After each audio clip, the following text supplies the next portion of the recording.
Now that we found that the decision point idea worked with food and with gambling tokens, our next question was, does it work with cash? We did a bunch of experiments in rural India with people that were in a cash economy. These are construction laborers, these were agriculture workers, people that earn cash that was difficult to save. And so we worked with a banker. The banker went with us to different households and would suggest something like, we think you should save 40 rupees over the next 2 weeks. People nodded, they said yes, but they just couldn't get down to doing it. And so the simple intervention that we used was an envelope like this one. All we did was, we took the 40 rupees, put it in the envelope, sealed it, and said, here, this is what you should aim to save. In another version of the same experiment, we added pictures of their children on the envelope.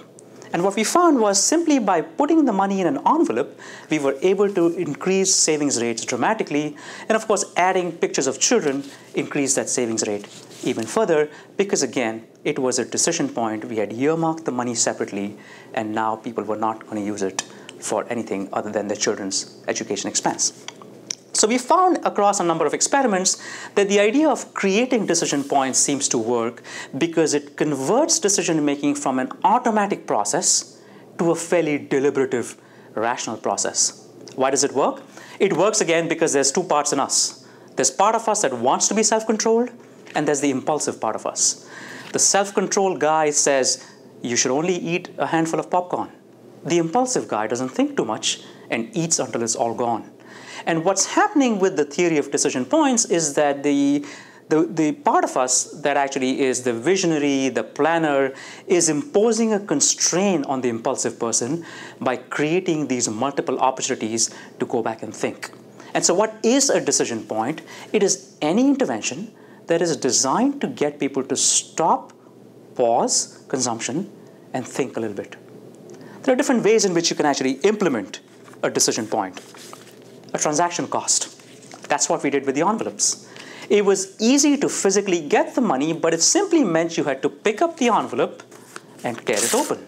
Right? And the act of that small transaction cost actually made people stop and think. The second way in which you can create a decision point is to send people a reminder.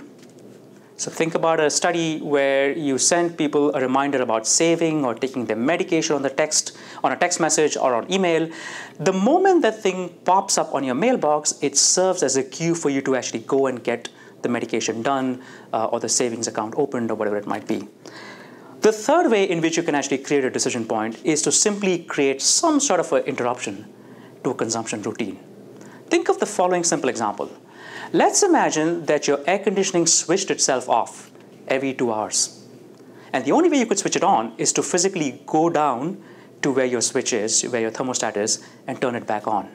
Simple intervention that this thermostat does is exactly that. It interrupts the process of consuming your air conditioning. So now when you have to physically go down, you think to yourself, do I really need to keep the air conditioner running? Finally, here's the last example.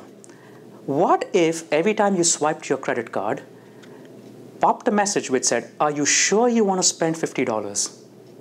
Click yes or no. And you could actually make the process a bit more complex. If you wanted people to say no, make it easy to say no. Hit OK to say no. But if you want them to continue, they would have to type in a number like 1973, which is a bit more tricky to type in. And so you create a decision process.